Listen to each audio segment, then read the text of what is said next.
এটা ধরো মাইন্ড এরকম করে।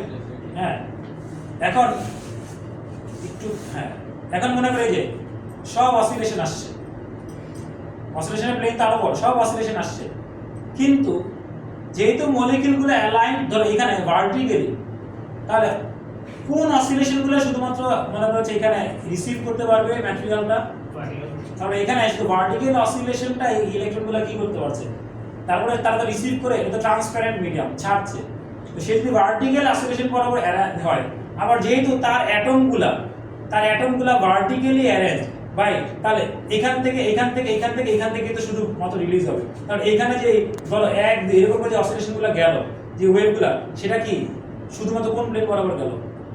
Vertical. This is how a polarised works. এই ফিল্টারের মতো না, যেটা বই পড়ায় আমাদের শেখানো হয়, কারণ যেহেতু মলিকিউলগুলো অ্যালাইনড এখানে ভার্টিক্যাল প্লেন বরাবর, তাহলে অ্যাবজর্পশনটা তো তার ভার্টিক্যালি হচ্ছে, এবং সে যখন ছাড়বে সে তো এই দিক ছাড়ছে না, আর সে তো এইভাবে, তার মানে এখান থেকে ছাড়ছে, এখান থেকে ছাড়ছে, এখান থেকে ছাড়ছে, এখান থেকে ছাড়ছে, তাহলে ও আমরা এগুলো একটা কম্পাইল চিন্তা করেন, তাহলে সামটা কি হচ্ছে, হরাইজন্টাল প্লেন না ভার্টিক্যাল প্লেন? আর যদি এটাকে ঠিক আবার আমি এইভাবে রাখতাম, তখন সে অ্যাবজর্ব করার ছাড়তো, তখন সে কি এখানে এখানে দেখেন তো, এই যে ঠিক এইভাবে বের হতো না? Clear sir? আর ওর যে পারপেন্ডিকুলারলি বরাবর ওর যে একটা ইয়ে আছে, ম্যাগনেটিক ফিল্ড আছে, এটা কি আছে?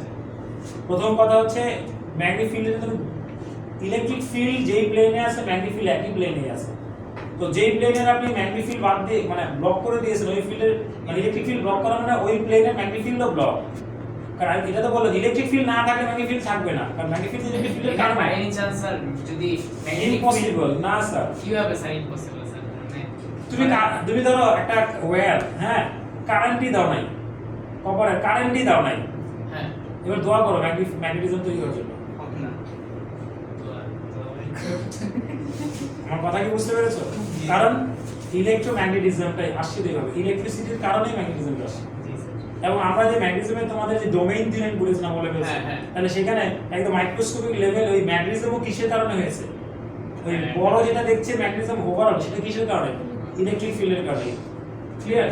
তাহলে এখন এই হচ্ছে আমাদের যেটা আমরা বলছি পোলারাইজিং ফিল্টার। এখন তুমি একটা কাজ করেছো, দেখো এটা ভার্টিক্যালি পোলারাইজ না, হ্যাঁ, তুমি এখন যদি এইখানে খেয়াল করো, জাস্ট ইমাজিন করো, এইখানে যে এটাকেও ভার্টিক্যাল প্লেনটাকেও রাখো, দেখেন প্যারালাল, এটা কি আরেকটা ফিল্টার, আচ্ছা পোলারাইজিং ফিল্টার, হ্যাঁ হ্যাঁ, যখন এটা দিয়ে যাবে, এখান থেকে আপনি কি পাবেন? এখানে যা পেয়েছিলেন ঠিক আইডেন্টিক্যাল। কি পাচ্ছেন? আইডেন্টিক্যাল। এবার এটা কাজ করে, এটাকে একটু ঘুরান,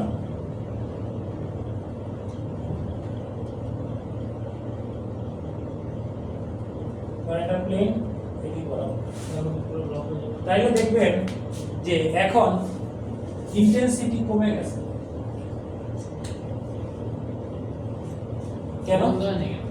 কারণ কি, এইটার প্লেন তো এখন এসে পারপেন্ডিকুলার না যে পুরোপুরি ব্লক করে দিবে, তার মানে তুমি ভাই যদি এরকম কিছু একটা থাকে, হ্যাঁ, এটা ইউ, এটা আলফা হয়, এটা কি ইউ কজ আলফা করেছিলেন, এটা কি ইউ সাইন আলফা, তাইলে এইটা মনে করছে এইটার এই দিক বরাবর কম্পোনেন্ট আছে না, কম্পোনেন্ট, তাহলে এখন কি হয়েছে, এটা পুরোপুরি তো ভার্টিক্যাল হরাইজন্টাল না, পুরো ভার্টিক্যাল না, কিন্তু তারপরে তো এটা একটা ভার্টিক্যাল কম্পোনেন্ট আছে কিনা, তাইলে এখানে যে লাইটটা ওইটার ভার্টিক্যাল কম্পোনেন্টটা পাস করে যাবে, তার মানে আপনি এটা ঘুরাচ্ছেন কি, নরমালি যখন প্রথমে এটার সাথে প্যারালালি ছিল তখন সেম যে ব্রাইটনেসটা ছিল, এখন ব্রাইটনেসটা কি হয়েছে, আরো কমে গেছে।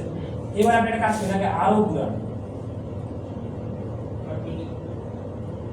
এই যে এটা উপরে অ্যারোটা দিয়ে বুঝেন, এই অ্যারোটা এটা প্লেনের সাথে কি পারপেন্ডিকুলার, লাইট কি লাইট, কোনো লাইট নাই। এবার আরো ঘুরান, তার মানে এখন এইটার প্লেনের সাথে এটা কত ডিগ্রিতে আছে, 90 ডিগ্রিতে আছে। এবার এটা আরো ঘুরালেন,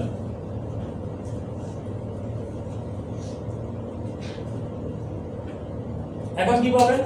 হালকা লাইট। কেন? পারপেন্ডিকুলার একটা কম্পোনেন্ট আছে, হ্যাঁ রাইট, তারপরে এবার আরো ঘুরান, কত ডিগ্রি ঘুরিয়েছি? একদম রাইট। Yes, sir. তাহলে এখন এরপরে দেখেন, এবারে আপনি আবার ঘুরাতে থাকেন, আবার কমতে থাকবে। তাহলে আবার যখন জিনিসটাকে এরকম থাকছে, এখন কত ডিগ্রি ঘুরিয়েছি? 270। তো 270 ঘুরালে আবার পারপেন্ডিকুলার হয়েছে মানে যতটুকু ঘুরালে এইটার প্লেনের সাথে এইটার প্লেন পারপেন্ডিকুলার হবে, তখন ব্লক করে দিবে, প্যারালাল হলে পুরোটা যেতে দিবে। খেয়াল করেন, এই যে প্রথমটা ভার্টিক্যাল অসিলেশন, এটাতে আমি ভার্টিক্যালি রাখি, পুরা যাচ্ছে, ঘুরাচ্ছি, এই দেখেন কম যাচ্ছে, এখন 90 ডিগ্রি নাই, আবার এটা ঘুরালাম, তখন আবার কি কম যাচ্ছে, কত ডিগ্রি ঘুরালাম? 180, পুরোটা একদম যাচ্ছে। এবার আবার 270 করে ঘোরাচ্ছে, আবার কি পারপেন্ডিকুলার না? তাহলে শুধু 90 ডিগ্রি হলেই হবে না, যেই অ্যাঙ্গেলে পারপেন্ডিকুলার হবে, এক কথা শেষ। 90, 270, 450, তোমার হচ্ছে 630, যত অ্যাঙ্গেলে, সোজা কথা, যতটুকু ঘুরালে প্রথমটার প্লেনের সাথে পরেরটা পারপেন্ডিকুলার হবে, সবগুলা ব্লক করে দিবে, যতটুকু ঘুরালে প্যারালাল হবে, পুরো যেতে দিবে, আর আদার বাকি অ্যাঙ্গেলে কম্পোনেন্ট পাস করবে। স্যার এখন এখন অ্যাক্টিভিটি ওয়াচ করে যখন পাস করতে চাই, তার মানে কি ওগুলো অ্যাম্পলিটিউড গুলো কমে যেতেছে? কমে যাচ্ছে, অফ কোর্স। এই যে আমি তো দেখি স্যার তাহলে যে টিভি সিগন্যাল গুলো, যে এগুলো এক এক প্রত্যেকটা টিভি চ্যানেলে ডিফারেন্ট প্লেন আছে, সবগুলো তো একটা পারপেন্ডিকুলার না, ওগুলো তাহলে ওইখানে তোমার হচ্ছে ক্যারিয়ার ওয়েভ আলাদা, মানে আরো আছে, মডুলেশনের বিষয় আছে, আরো আছে, ক্যারিয়ার ওয়েভের ব্যাপার আছে। তো এখন কথা হচ্ছে তোমার, এখন যদি এবার আসেন, আবার ফোনটা হাতে নিয়েছো, এখন এবার মনে করো এটা রাখলাম, এটাকে এখন যদি ঘুরাই, তাহলে আপনি এখানে কি দেখবেন? ইন্টেন্সিটি চেঞ্জ দেখবেন না।